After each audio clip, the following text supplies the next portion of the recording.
sebagai contoh nih Bu Ani, sebagai contoh.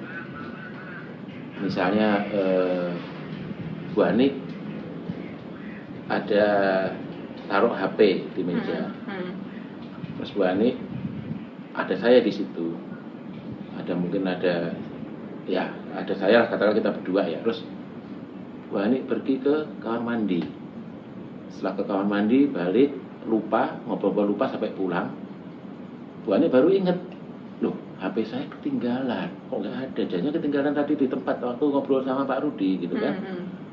Bu Ani hubungin saya, Pak, tadi lihat HP saya nggak saya waktu ke kamar mandi gitu kan. Saya bilang, oh enggak Bu Ani, nggak lihat. Padahal pemirsa, saya ngambil. Karena saya memanfaatkan saat Bu Ani lupa. Saya ngambil.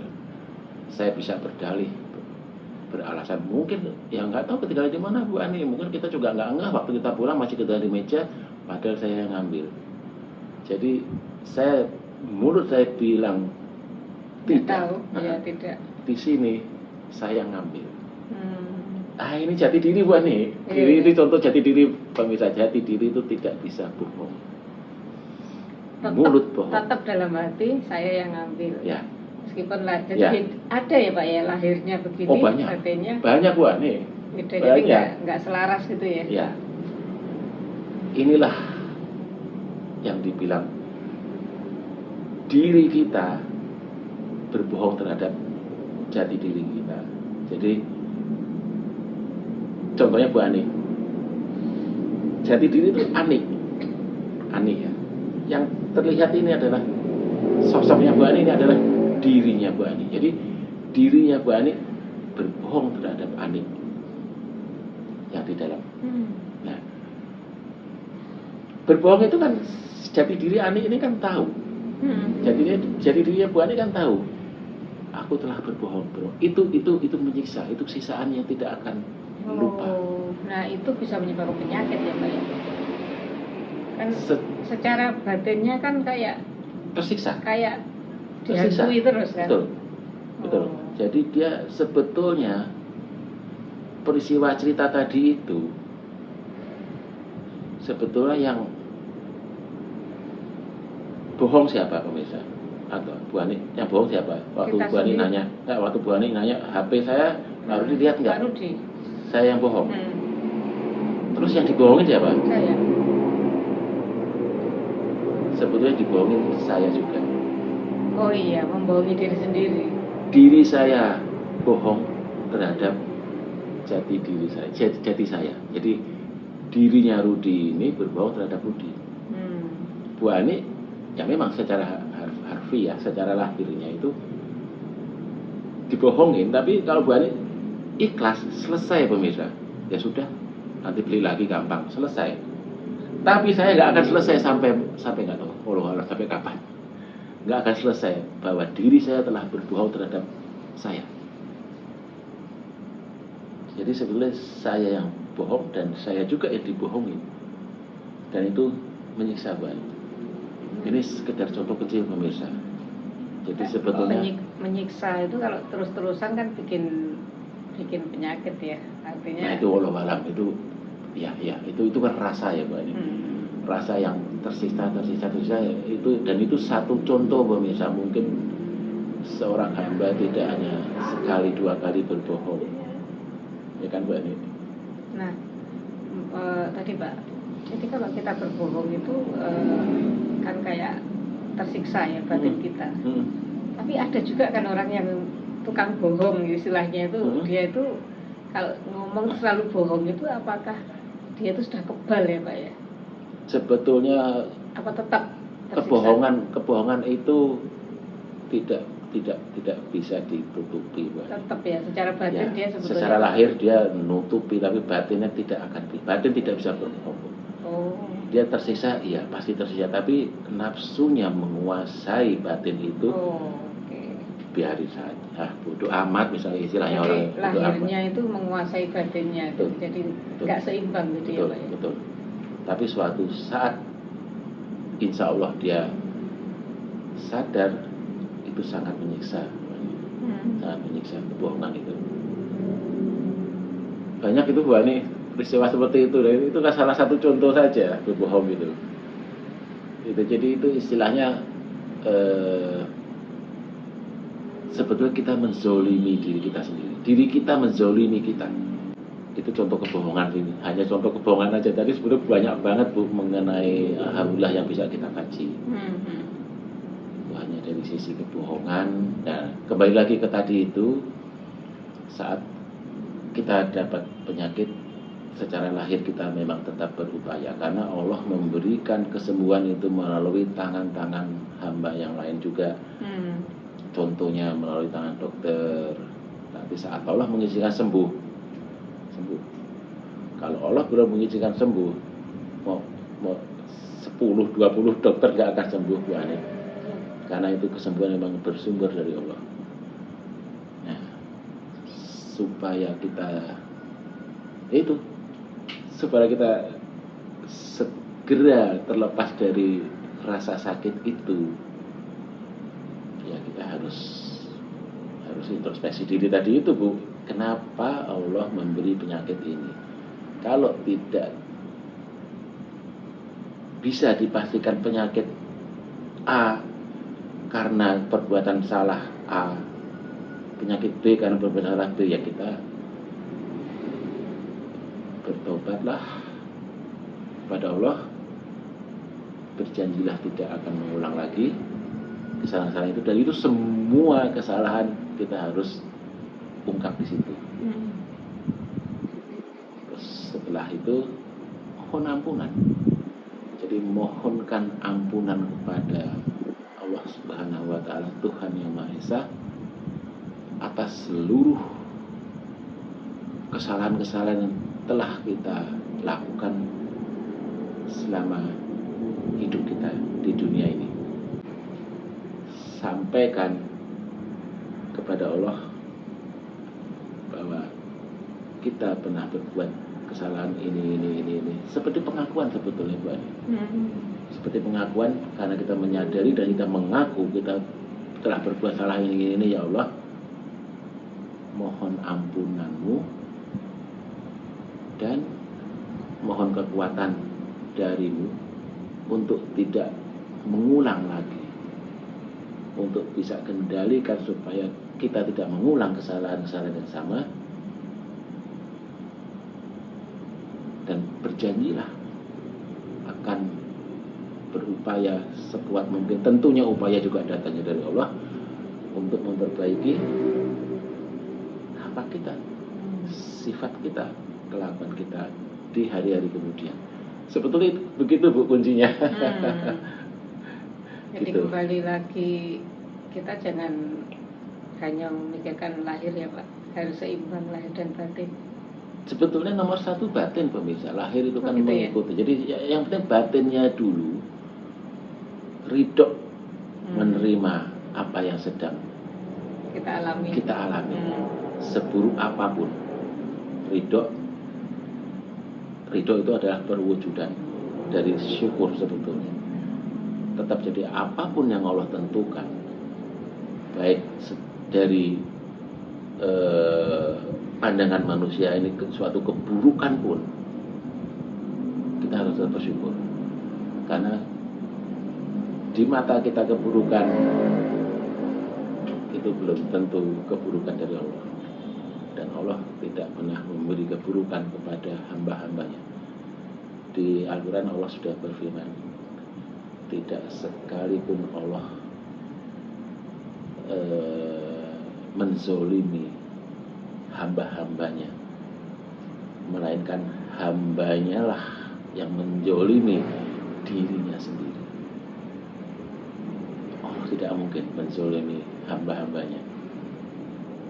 Itu yang harus kita pahami pemirsa. Jadi dengan begitu kita ya harus selalu ridho, karena itu adalah manifestasi dari syukur kita apapun yang telah Allah tentukan,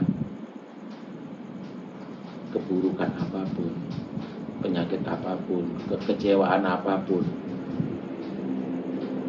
Apalagi kira-kira Bu Ani, kesengsaraan apapun, kekecewaan apapun, apa saja. Jadi Gitu. intinya kita tetap harus bersyukur dalam keadaan suka maupun duka. Jadi kalau kenikmatan kan suka tuh. Ya. Kalau kita dapat musibah kan duka. Tapi suka duka itu semuanya berasal dari Allah dan kita tetap harus bersyukur. Betul, betul.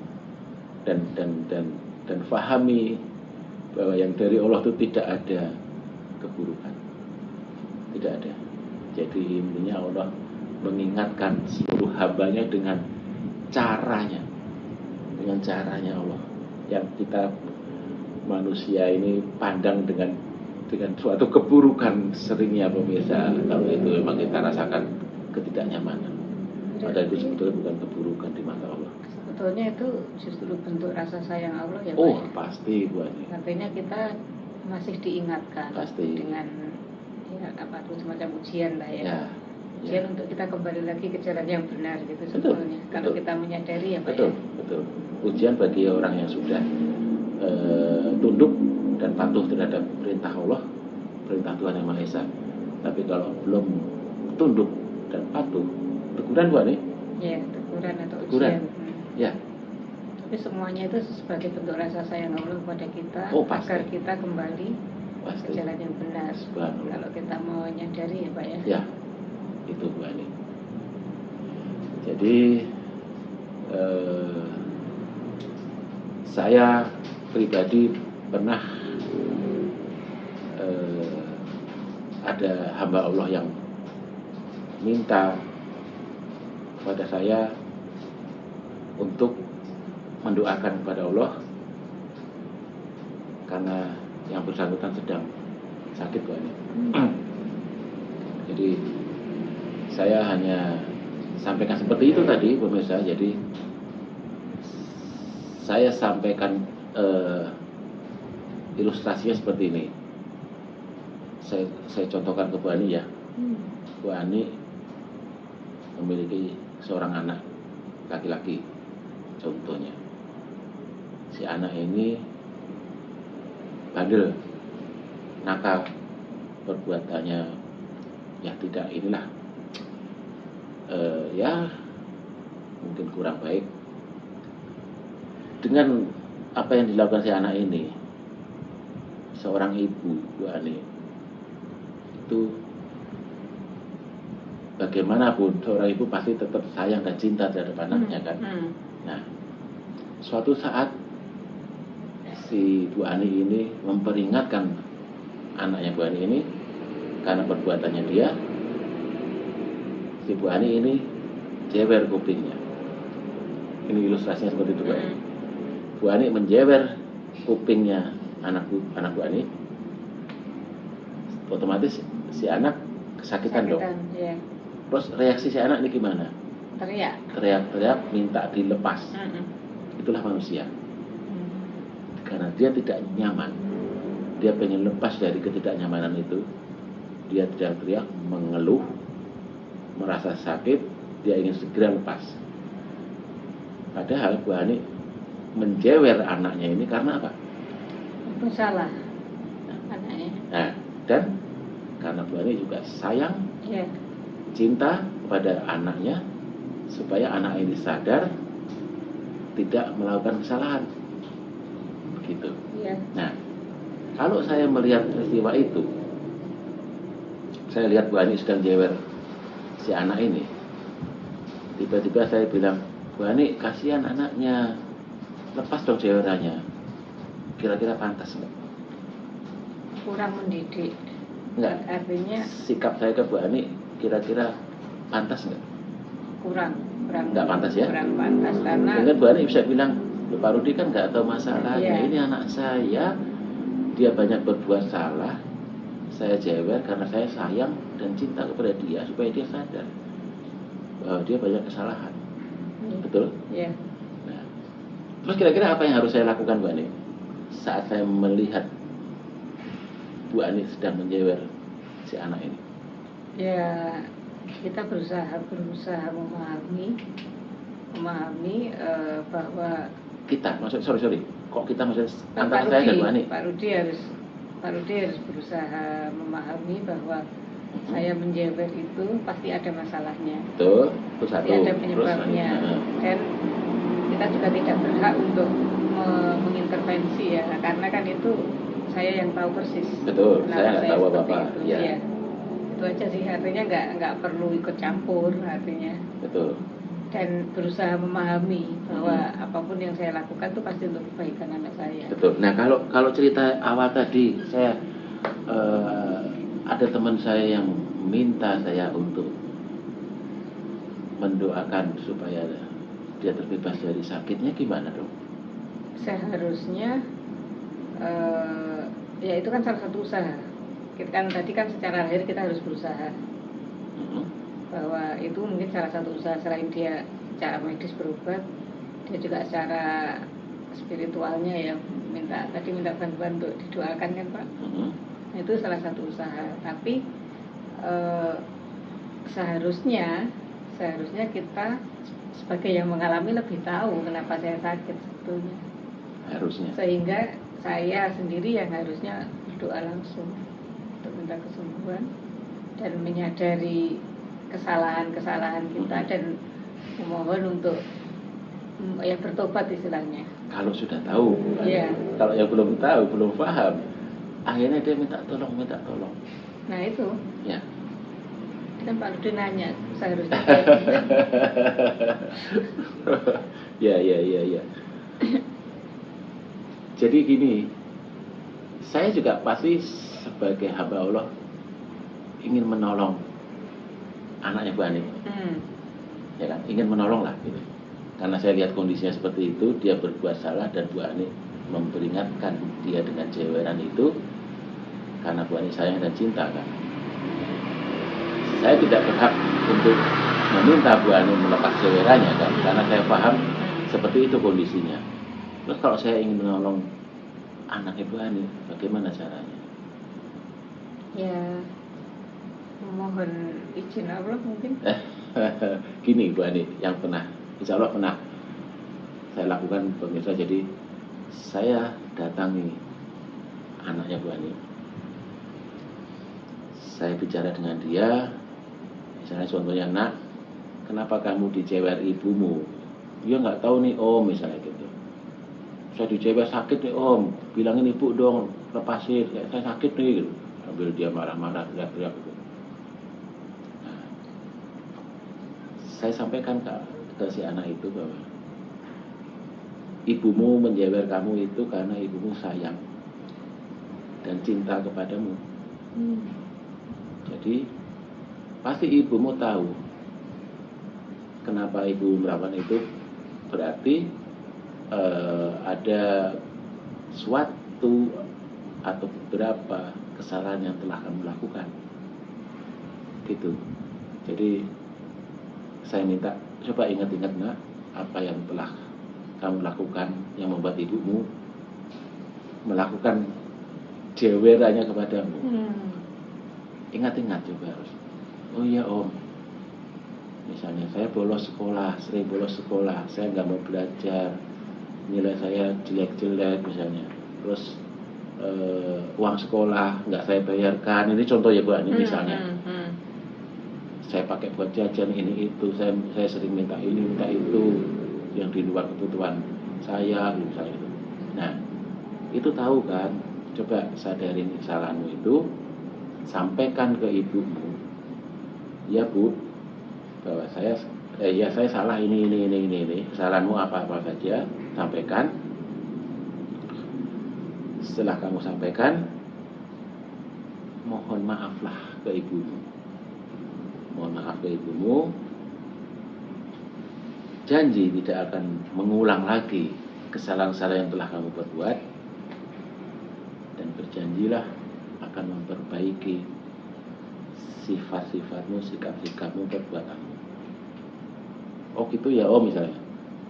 Bisa Om. Dia sanggup kan Bu Ani, berarti dia sudah sadar, dia sanggup.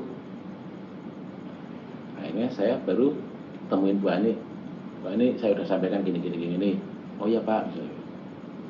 Tinggal Bu Ani lihat bagaimana dia melakukan atau tidak. Kalau dia melakukan apa-apa saja yang sudah saya pesan tadi. Bagaimana reaksi Bu Ani?